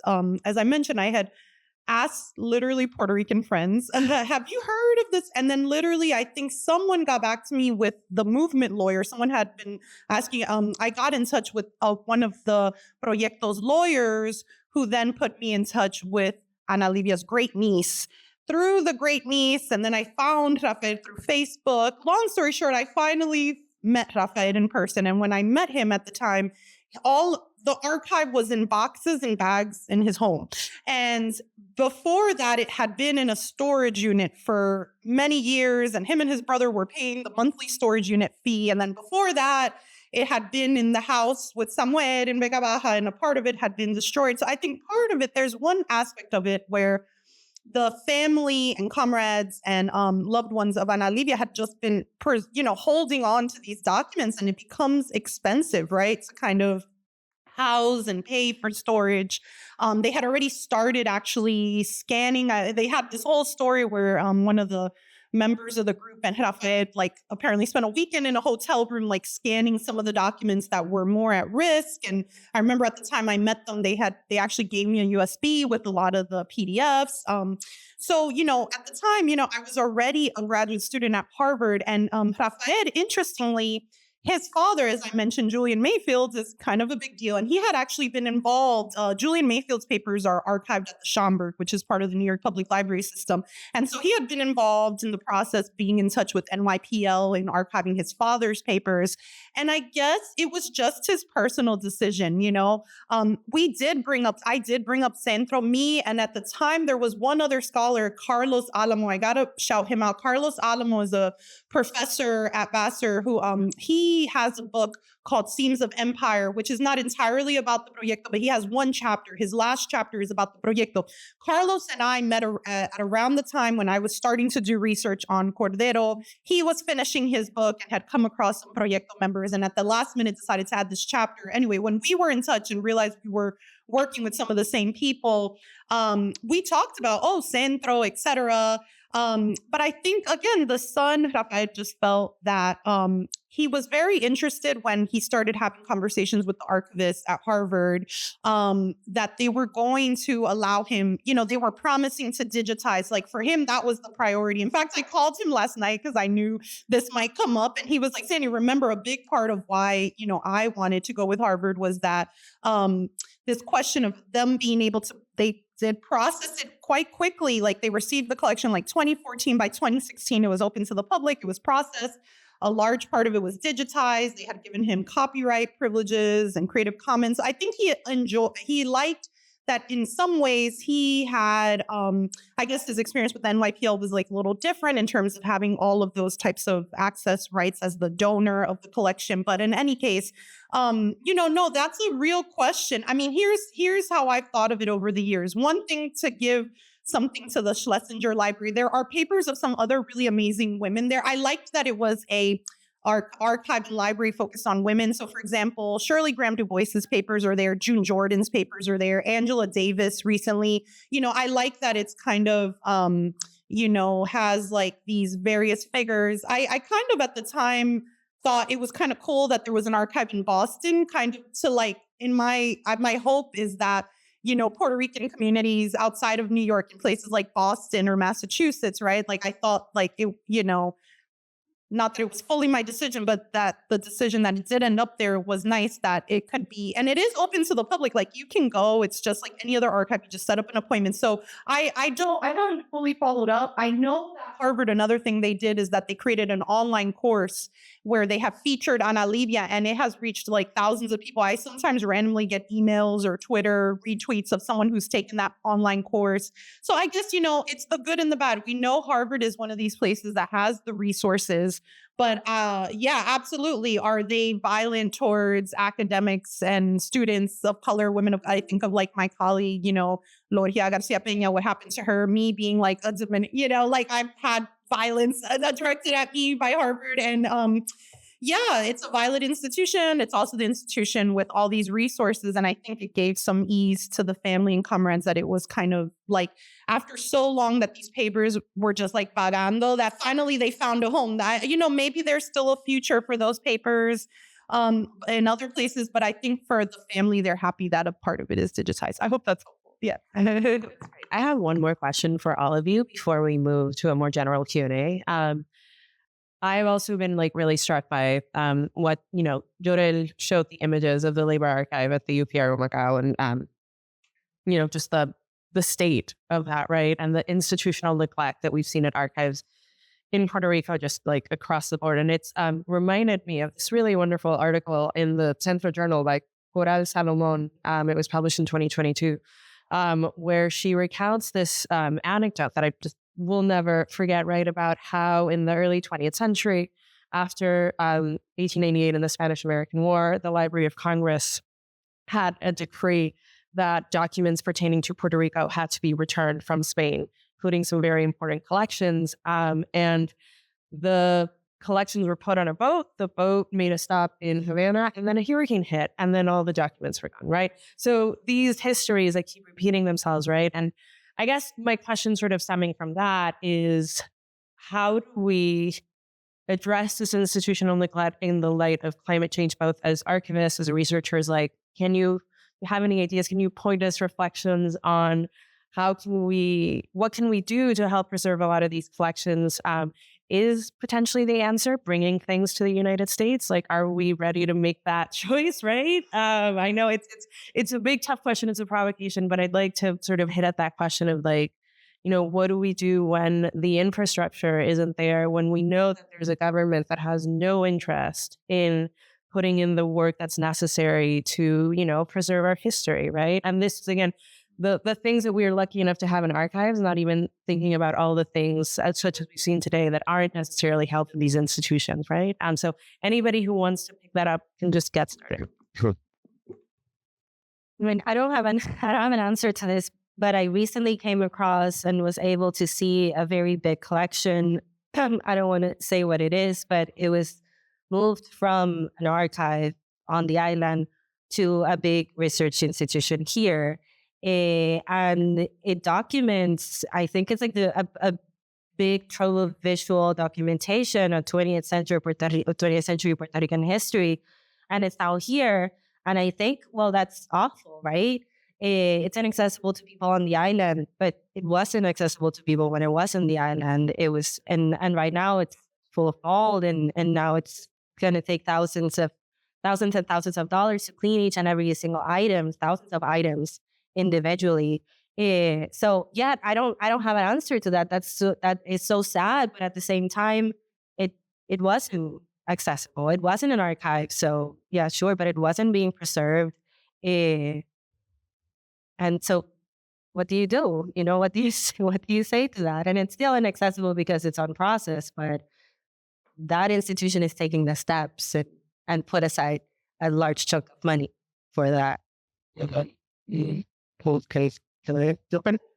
think it's all a matter of colonialism and colonial neglect. And I think that's, I say that half jokingly, but it's true, because I think that in the case of Puerto Rico, I always bring this quote from Arcadio Díaz-Quiñones, who is also referenced by Josian earlier this morning. In La Memoria Rota, the main argument is that Puerto Rico in the 1950s broke from its own memories to create new ones, right? And that's why El Instituto de Cultura, as Cristina was saying, and El Archivo General also were part of this new memory that Puerto Rico was creating. I think that after 2006 and the crisis that began that day, and I say May 1st, 2006, because that's when Puerto Rico shut down. Also, that's when Papel Machete first began, who they're going to be talking about in the next panel. That day for me is important because it marked a turning point. And I think that what we're seeing now is something similar to the 1950s, in which Puerto Rico is breaking away from its own memories, but there's nothing there to create a new one, right? And so I think that there's this neglect, that there's really history doesn't matter. And so you can see that in the state of our national archive, El Archivo General de Puerto Rico. And then you think about archives like the Centro Documentación Obrera Santa Iglesia Pantin, which was basically created as a consortium between unions, family members from labor leaders of the early 20th century. And we see the neglect. I also wanted to mention that this is a friend from many people here, Joaquin Villanueva, a geographer, says jokingly that the reason why modernity did not succeed in Puerto Rico was because of salitre, because we're a Caribbean island surrounded by water. But I say that half jokingly because when you don't have electric power in the Archivo General de Puerto Rico, the humidity kills those documents, right? And I think that's important to mention. And now to the provocation about what to do, where to send them. I'm working on this project right now, which is an anarchist history of a radical community, transatlantic radical community. And so in order to get to documents from anarchists in Argentina, Puerto Rico, Cuba, and Uruguay, I had to travel to Amsterdam because they sent their documents to Amsterdam because they did not trust their national states, right? And when I went there, I also found labor documents from Puerto Rico, from Eric Otamere Velasco, who said, I don't trust the institutions in Puerto Rico. I'm going to send it to these radical anarchists that created an archive in Amsterdam, right? And so I say that because, on the one hand, those documents are preserved, and I think preservation is important, but they're inaccessible to the communities, right? And so it's wild because as I was sitting here, I got an email from Harvard, actually, that I requested some documents from an anarchist, Joseph Echil, which they have, and they sent them digitized, right? And so you have this incredibly wealthy, horrible capitalist institution, but then the documents are accessible, right?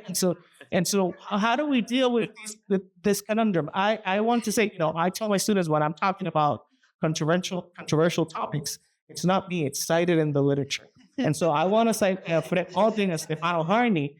In Undercommons, they say that the only relationship that we can have to academic institutions nowadays, and I would also make that broader to archives as well, is a relationship of theft. Yeah. And so we should steal whatever we can from these institutions and put it in the service of our communities. That does not represent the values and principles of my institution. All views are mine and mine alone. Yes, we need to steal stuff. I know what copyright, all this, and I'm like, okay, the federal copyright, like make copies, send emails, whatever, proton mail. Look, yeah, exactly. And this my humble efforts. I'll say, like I mentioned in, my humble efforts in like that event I did in Puerto Rico is like I just try to find opportunities to like constantly like pull out the documents, put it in a PowerPoint, I've done community presentations about Ana Livia Cordero in all types of settings, non-academic. I'm open to that. If anyone, we can do a study circle. I've been involved in a lot of groups, and I believe political education is so important. But yes, absolutely.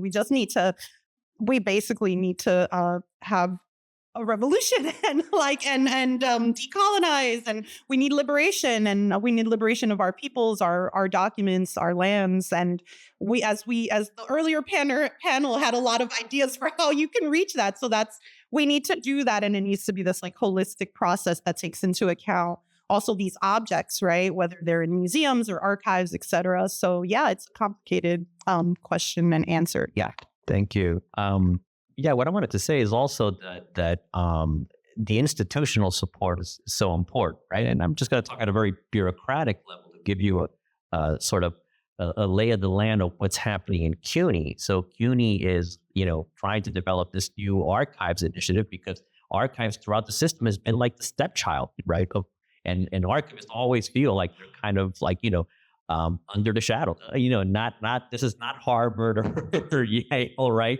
And the best example of that, and I don't know if Cristina has heard it, this is something that come out of some meetings with archivists at CUNY, is that so researchers want to get access to the CUNY administrative records. And I've gotten myself questions from faculty, a Cuban faculty member at Allstos. I want to study the development of SEEK, right? The SEEK programs of the early 1970s at CUNY. So I had to tell him, well, I'm very sorry to tell you, all CUNY administrative records are locked away in Long Island City in a warehouse, and it's inaccessible, and it's been inaccessible for years, right? So this is complete institutional neglect. And this is CUNY and their administrative records. There's a small combatant at the Graduate Center, but that's kind of the state of affairs, right? And this new archive, they got all this money, I believe, from, it's not the Mellon. Cristina, do you remember the funding organization? I'm not sure if it's Carnegie Mellon. Anyways, they to develop, sort of have a much more organized and coherent strategic plan to how to develop archives throughout CUNY, because it's just been very much neglected. Each school kind of does what it can, and some schools have better collections than others, right? Here at Hunter, there are some collections that document the development of the Black and Puerto Rican Studies department. It's really, really important. But for a long time, the resident archivist who retired over 10 years ago, Julian Delgado, right? Who, after he retired, he was a mentor of mine. It was basically, in a vacuum. No one was really maintained. And then it's Hunter Archives, right? And now they're definitely developing a better, let's say, maintenance.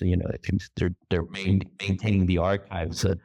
But yeah, and at Centro, of course, this was constantly an issue because we were always having to seek funding, and I spent more time, and many people in the field know this. We spent more time trying to write grants, and then we, actually working on the collections. How many events did you do? Right? And this was something at Centro that was, it was never said publicly. They said, you guys need to do more public programming. All right, we don't see enough public programming. That's where the money is, right? So, until they get, tenemos que organizar. No. Where's the public programming? And we want to see that in writing, right? And these are some of the issues that we had to deal with, right? As sort of the lowly library workers, right? And, so I completely agree with Cristina. I think she's putting a lot of very important ideas on the table about how we need to change. I see we have questions from the audience. I'm going to take them all at once, and then we can answer. So take notes if you need. I'll start with Kim on this side, and then I'm going to take the two on this side. So 3 at a time. Sure. Cristina, but I believe this is for you regarding the slow rhizomatic approach to archiving. And this person wondered if you could speak to how this might merge practically with the often urgent desire to intervene in socio-political issues that are present, especially ones that are clear reverberations / continuations of the past.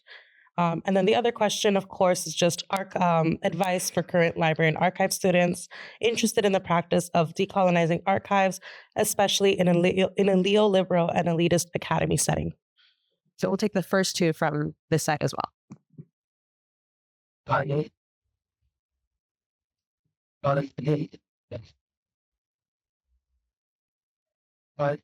That was a hellified panel. Thank you. My name is Angel Roman. I was the president of a Friends of the Centro Library back in the 90s. So I'm glad to see that we're still surviving. But back then, people said that the Centro was a colony of CUNY. I hope that's changing. I just want to say that I just want to trigger this for Sandy.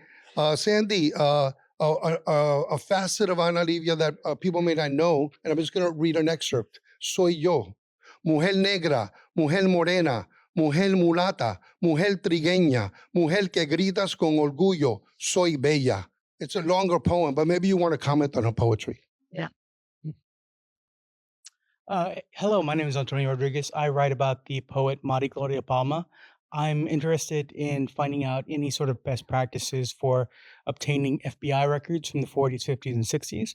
And also, if anyone has advice for getting a response from librarians at the University of Puerto Rico, which is somehow harder.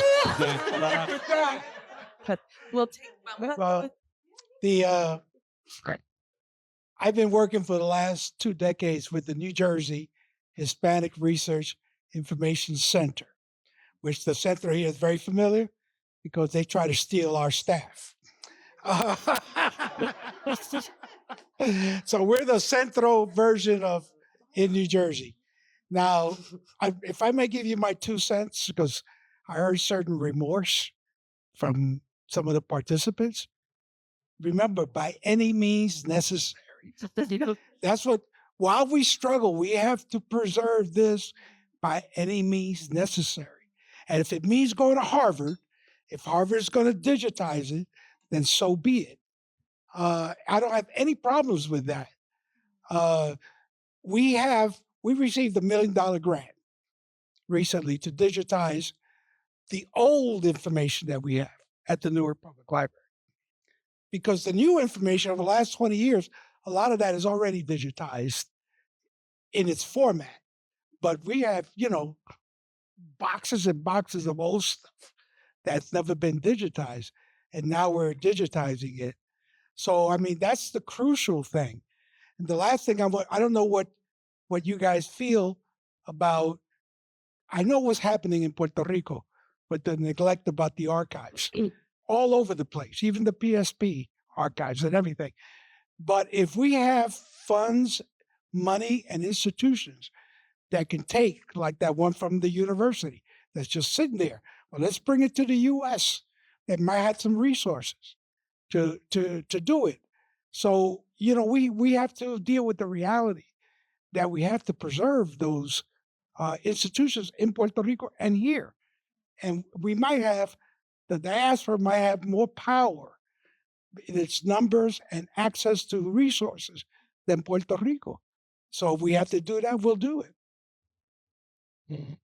I just want to make a comment in regards to digitization because everybody wants everything digitized.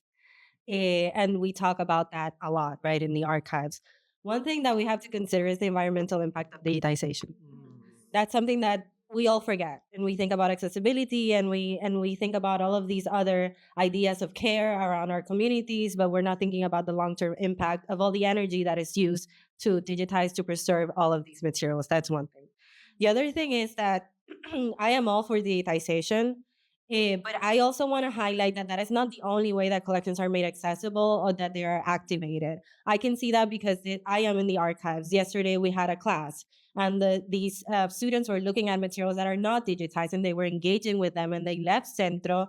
They were not Puerto Rican. Nobody in that class was of Puerto Rican descent, but they left Centro knowing about the resources available to them at Hunter Wiley and specifically at Centro, and of their own connections as immigrants, as first-generation students, and as New Yorkers to the Puerto Rican community, right? And to different movements that the Puerto Rican community has been involved into, from the Young Lords to the fight for bilingual education to food insecurity in schools. So I see that because I am in the archives, right? And I'm teaching with the archives, and I see the researchers coming in, but from the outside, the person that doesn't see that the collection is digitized thinks, well, this is just maybe like sitting on a shelf. It's not being used, right?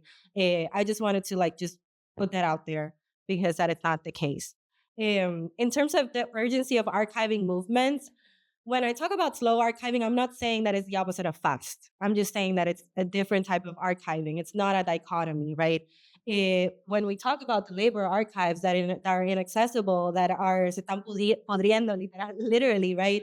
I'm not gonna sit and think about and ponder about my effective relationship with mold, right? I'm gonna start looking at vendors. I'm gonna start looking for funds, for emergency funds from the government, from private organizations, right? In order to get that done. So that doesn't it doesn't interfere with the urgency of archiving movements that are happening now. It doesn't interfere with the urgency of preserving materials that are in decay. What it's more about is thinking how we do these things, right? And not going by, well, this is how archiving goes like this. We look at the material, we appraise it, we preserve it, and then we write a finding it and we provide access. So we're preserving activism that is happening now in regards to Palestine. We're going to do just that because that's how we've always done it. No, we're going to think about what is actually happening. Who are the people? Who are we to archive those movements from the institution? Is it our place, period, right? That's what I mean by slow archiving and by being determinate and being ethical, not just sitting and thinking about things.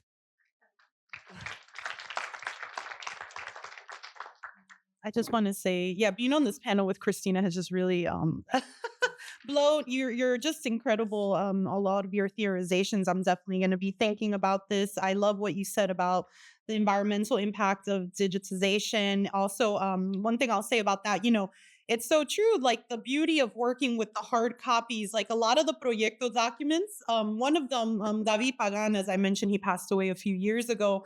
And I remember meeting him and he had his carpeta and we were on his porch. And then he actually, one of the things he gave me and Rafael was like his literal notebooks from when he was in the Proyecto. And it's like, there's nothing like being with that black and white composition book where you see his notes, but then you see his doodles and then you turn the page and you see a phone number and you see like exactly el salitre. And yes, and I love what you're saying about slowness. I guess what I also want to say is about pushing back against research and writing as this individualistic endeavor. There were so many times as I was writing my dissertation, it's been so long, and now the book, where I've just been sitting with this material alone for so long, and a lot of the time I just want to turn to someone and be like, let's act out this role play, or let's read this theater piece, or let's actually work through this political analyses. And it's like, no, until I write the book and it's published, and it's this crazy thing where I kind of see then what you're saying about what would it look like to really take time with the richness. One of the things I constantly encounter with the Proyecto documents is how much of the kind of solutions, I don't want to say solutions because it's an ongoing, but they did so much work in the moment with the people, so much analysis that honestly, all we have to do is copy and paste. We can bring it into any collective space today. A lot of the stuff is in Spanish, it's in English, it's like fully fleshed out organizing materials that we would literally just have to bring it into a space, and we can have an incredible conversation with youth. Anyway, so I just want to say, yes, that how would it look like if we actually used it's like the urgency of the materials, but that if we worked more collectively with them and seriously with them, instead of just like access or whatever, preserve it, put, and then file it away. And then all I'll quickly say about FOIA, yes, I've been doing FOIA requests on Ana Livia for years. I think the last one I did in 2015, I just got an email the other day. I think they when they first I think the first time I wrote to them was basically you write to the National Archives, Records Administration, FOIA. You can find information. You basically have to just write a letter. If it's someone who has passed away, you have to prove that they have passed away by giving the obituary, because if the person's alive, there's more restrictions. But I did that years ago, and they did get back to me. They're like, yeah, we found her files. Half of the files got destroyed, but there's like thousands of pages. They've only sent me like 250. And I just got the email the other day. They're like, okay, we're now like, you're in the queue. We're waiting for the other hundreds of. So yeah, I've very slowly been getting her FBI files, but then you get them and then like half of it is redacted, right? So yeah, I'm working on that, but we can talk, the person who asked the question. And really quickly, the Soy Yo poem, that was something I published in Lux magazine. It's the socialist feminist magazine. They have this thing called From the Archive. They had asked me. And that particular poem, Ana Livia wrote, and it's actually included in one of the Proyecto also did a lot of visual art. They had a comic book, Pumpakin, an anti-Vietnam comic book that they published around 68, 69. And the comic book begins with that poem. She's the main character. Her husband goes to Vietnam and passes away. And in now becoming a single mom, she has this kind of racial awakening and also a sort of a political awakening as a member of the barrio who needs to struggle. So that's where the poem came from. And a lot of people ask me, Ana Livia was not visibly Afro, Latina, but of course, through her experiences in the diaspora, the Black diaspora, she always centered that in her work. So yeah. Can I say something very quickly to the compa that's looking for librarians in Puerto Rico? It's very difficult. I think that the best way would be to try to find particularly which collection you're looking for and try to find people that know the people there. And the reason why that happens, it's not because of the human labor in Puerto Rico, it's because of the institutional neglect. People are overworked at the University of Puerto Rico. There's an onslaught from the state against the University of Puerto Rico, against the archives, et cetera, et cetera. And so when I laugh, it's because of the mystery of going through that process multiple times. And I've been calling these past couple of days because I'm going to Puerto Rico and I want some documents and I cannot find them. But it's not, what I want to say is that's not the fault of the individuals working in these libraries. It's structural. And again, it's colonial neglect. I sound like a broken record, but it is true. In terms of, she's coming on bringing the collections here, I think I agree. But the thing is that in the case of Humacao, the bureaucracy is so difficult and so ingrained that some scholars have tried to take that collection out and they have not succeeded. They have gotten funds from the Mellon Foundation. They have gotten funds from different foundations just to clean up the records and the archives, and they have not succeeded because of red tape, because of, the bureaucratic neglect. And so in terms of by all means necessary, I completely agree. And I think that we should try to find spaces for those collections and documents. But also I think that's a part of, my work is to try to work towards, a future in which we don't need to take our collections out, right? We need a future for Puerto Rico in which those collections can be accessible for the the diaspora for the people in the archipelago, right? In which we don't need to have these conversations. But right now we don't have it. So I agree that by any means necessary. And so, yeah, if that means taking those collections out, and when the revolution succeeds, which I hope it's around the corner, we'll bring those documents back. Can I? That was a nice segue. Yes, I'm gonna, piece my end piece for this round. I'm gonna say that I'm so glad. I was just telling Cristina, I feel I left Central so many years ago, and this is a prior administration, many years back. I'm not going to get into who that was, but when we brought up, we didn't even think of something as slow librarianship, right? We didn't even theorize about it. But we were, sounding the warning call, some of my colleagues in the library and archives, and saying, you guys, you want to do all this digitization and get all these collections, right, without any kind of infrastructure. And mind you, the people that were calling for this had very little experience, or none, within archives or library. But they assumed they did, and they would tell us that we were the ones that, and we were called traditionalists. We were called traditionalists. We were negative, right? We were Luddites, basically, right? And so you see the kind of pushback that we got. It was almost like I felt like I was, and I was a younger librarian. There's like, soy un viejo ya, it's like una antigüedad, right? So then that's the way they made us feel, right? So there's kind of, some of the things that my colleague has put it on the table is very important, right? Because there's an organic process by which we relate to the archives. I learned so much from the archives, not just because of the documents, because of all of you and many researchers who came to visit us and do that work, right? A former director of the Centro, may he rest in peace, who passed away recently, Gabriela Slipiera, former City College professor, he came to do research on the Jesus Colón collection, and there were all these photographs. Well, Gabriel's family, goes back to the early Puerto Rican migration of the early 20th century. He finds his family member in all of these pictures, right? In the Jesus Colón collection. That's where you learn. That's an organic process. Digitization can't always capture that, right? But yeah, we're traditionalists. Yeah. So that's so I feel so what a turn of events, right? To be able to talk about that and to have it accepted, or at least amongst colleagues, right? Yeah, and I also want to add to that, like the same way that we have these notions of neutrality within the archive of or archival practice, we also have these notions of neutrality in terms of technology, right? So we think that all of these systems by which we provide access to digitized materials are neutral, and they're not. They include the biases of anybody, all the systems that are colonial, that are materialistic, that are capitalistic, that created all that, the vendors that we use, et cetera, that create all the infrastructure that we do need. So that's also something that we think about when we digitize materials, and especially at Centro, when it's like a particular community, they're literally all of our collections are bilingual. We're talking about people that have been marginalized, that have been mislabeled, misclassified for decades and decades and decades. And we can't just put that out there and think that digitization is going to provide a democratization of the archival record or archival access, because that's just not going to be how it is. And especially thinking you do disability studies, right? So that's one thing that affects that.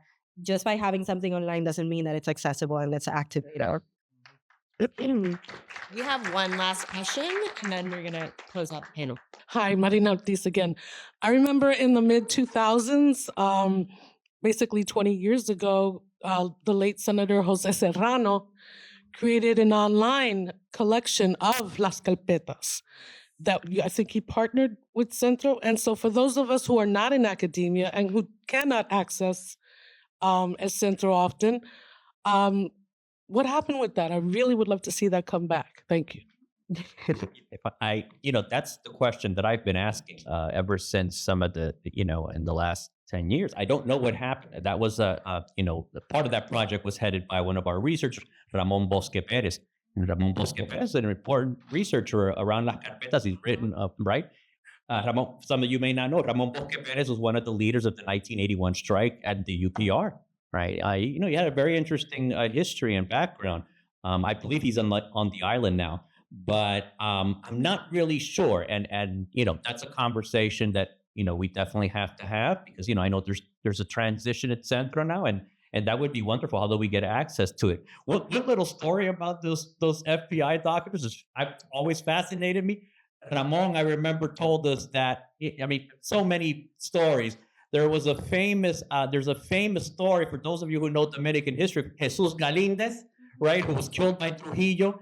The FBI documents revealed that Jesus Galindez, who had been a journalist, he was a Spanish journalist, and I believe he was Vasco, he was Basque, and left, the Dominican Republic because of the repression. Well, and I think this goes way back to when he was in Spain. Well, the FBI documents revealed that he was attending Puerto Rican community and political events as a journalist, but he was an informant for the FBI. so I'll never forget that story when we heard about that. I just had to throw that in because it was fascinating. Plot twist. So the FBI files are available at the FBI Vault's website. That project, if I'm not mistaken, because I wasn't here, is a compilation files, which of course facilitates researchers access to them. The fact that that specific project is not accessible now is a result of institutional neglect as well, because people come and go from Centro, not because they don't want to work at Centro, but many other issues that have to do with earning a livable wage. We're in a new era of Centro, fortunately, but that is a problem, right? You can't do everything por amor al arte when you have to pay rent, and this is a very expensive city. What happens then is that you lose institutional memory, right? So a lot of projects end up not being finished, or they're not sustainable, or they don't have longevity because the person that had their whole job around it or their heart in it left because they had to go, right? So that's another product, and that happens in archives all the time. It's not a problem at Centro. It's just a lack of institutional support, which leads to an escape of institutional memory. Right. We're out of time. Thank you so much for all your wonderful. Thank you to our panelists. I really enjoyed the conversation.